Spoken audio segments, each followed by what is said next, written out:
One room, two people, 1,000 theories. At first glance, it looks simple, a couple standing inside a modest room.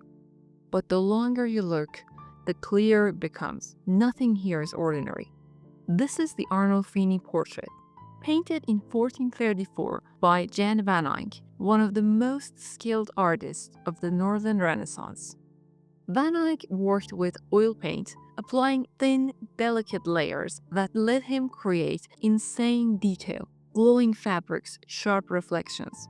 Every corner of the space whispers luxury. The rich green fabrics, the chandelier made from polished metal, the carefully imported oranges on the table, items that were widely expensive in the 15th century. Nothing in this room is random. Every object is a quiet flex, a subtle way of showing a status, money, and position. At the center of the scene stand the couple themselves, Giovanni Arnolfini and his wife. Giovanni is dressed in a long, dark robe with a fur lining, standing upright and formal. His wife wears a long green gown.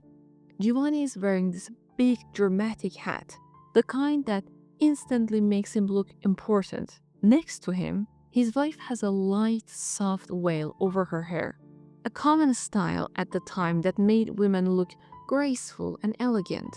And then the shoes. Neither of them is wearing any. Their clogs are placed carefully on the floor behind them. In many interpretations, taking off your shoes symbolized stepping onto holy ground, meaning something important or sacred is happening, possibly a marriage ceremony or at least a moment meant to feel deeply personal. Now, there is one question almost everyone asks when they first see this painting. Is she pregnant? And honestly, it does look like it. Her hands is resting gently on her stomach. The dress bulges outward, and the whole pose feels like she's showing a baby bump. But here's the twist. Most art historians agree she's probably not pregnant. In the 15th century, women's fashion was all about volume. Dresses were made with layers of heavy fabric that gathered around the front, creating that rounded shape we now read as a pregnancy belly. It was considered elegant, expensive, and very on trend.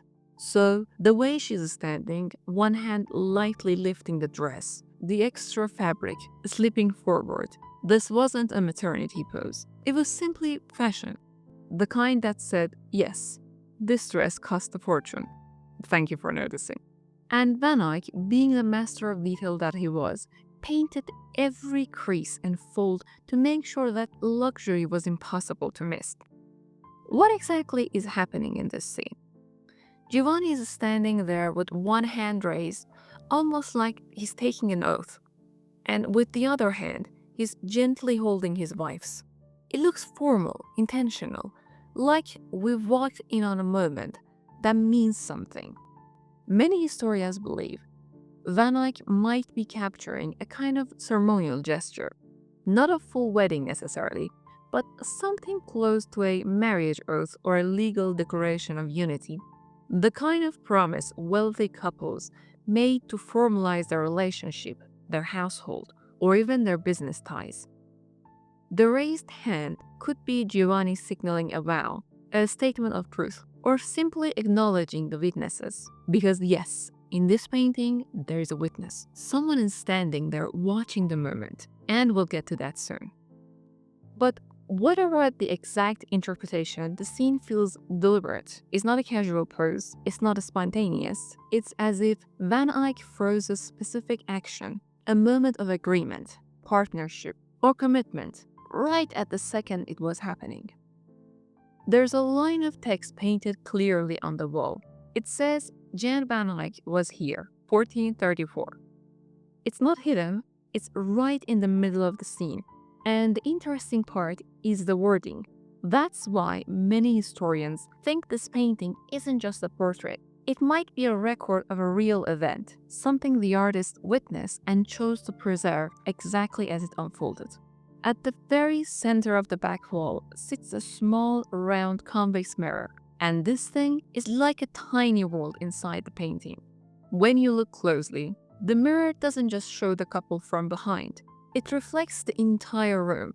Everything curves gently across the glass because of the convex shape, almost like a wide-angle lens from the 1400s.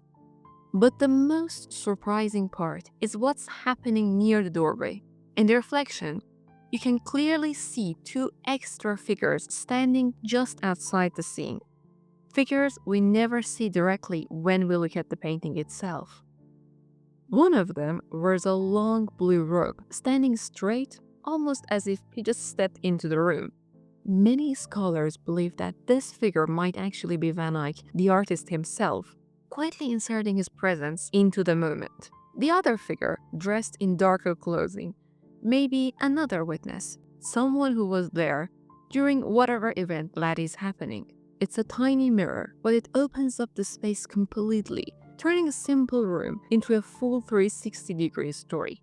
Around the frame, there are 12 tiny paintings. These miniature scenes show key moments from the life of Christ, his birth, his crucifixion, his resurrection, and other events from Gospel story. They're incredibly detailed considering their size. Van Eyck painted them with the same level of precision he used for the couple's fair clothing or the chandelier above them. But they're not just decoration. These scenes add a quiet layer of religious meaning to the room. And then there is the little dog at their feet, one of the most charming details in the entire painting. It's a small, fluffy terrier standing right between the couple, looking straight out at the viewer, and it's not just there to look cute. In medieval and Renaissance art, dogs often symbolize loyalty, faithfulness, and trust, qualities you want in a marriage or partnership. But there's also something practical here. Wealthy families in the 15th century kept small dogs like this inside the home, both as pets and as a sign of status. A well-groomed lapdog wasn't common. It meant you had enough money to feed and care for an animal that served no real work purpose. It's a tiny detail, but like everything else in this painting, it's placed there intentionally. Behind the couple on the right side of the room, there is a large wooden bed. Why is there a bed in the middle of a formal portrait, you might ask? In the 15th century, the main room of the house was used for everything: welcoming guests, doing business, eating, and yes, sleeping. Having a big, beautifully made bed wasn't strange at all. In fact, it was one of the most valuable pieces of furniture a family could own. The bright red blankets to a wealth. Red dye was expensive, and having that much fabric, heavy, layered, and perfectly arranged, was another quiet way of showing status. At the top of the bedpost, there is a small carved wooden figure standing right at the edge. That figure is believed to be Saint Margaret, the patron saint of childbirth. She's often shown with a little dragon at her feet, and if you look closely, you can see that detail here too. Her presence adds a subtle layer of meaning, a blessing for the household, protection for the woman of the home, and wishes for a safe and prosperous future, especially if the couple hoped to have children. Hanging right above the couple is a metal chandelier. This chandelier is made of polished brass, which wasn't cheap in the 15th century. It reflects light beautifully, showing off Van Eyck's insane attention to detail. You can even see tiny highlights where the sunlight hits the metal. But here's the interesting part. Only one candle is lit. Every other candle holder is empty. That single flame has sparked a lot of theories. Some think it represents the presence of God watching over the scene. Others believe it symbolizes unity, one shared life, one shared household. And some historians think it might simply be an object Van Eyck added to make the room feel alive, lit by a warm, glowing source. On the left side of the room, there is a multi-panel window that lets in a soft, natural light. Through the glass, you can see a tiny glimpse of the outside world. Trees, greenery, and what looks like a calm, peaceful spring day. This little view matters. It reminds us that the couple's home is not dark or enclosed. It's connected to the outside world. In the 15th century, clear glass windows were a sign of comfort and wealth. Most homes used oiled paper or simple shutters. so having real glass that let in clean daylight wasn't common. Now, right beneath that window, you'll notice a small cluster of oranges placed on the table and the chest. And these are very unusual for a 15th century Flemish household. Oranges were expensive imports, luxury items that showed wealth and high social status.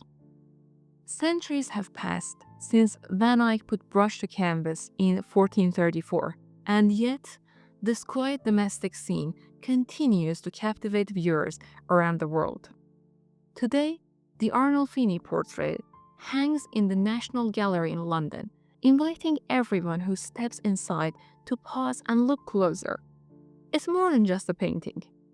It's a story frozen in time, full of secrets, symbols, and subtle gestures. Every glance uncovers something new. And that's why nearly 600 years later, people are still trying to figure out what exactly is happening in this room. And the story isn't finished. It's waiting for you to step in and look closer. Thank you for watching. See you in the next one.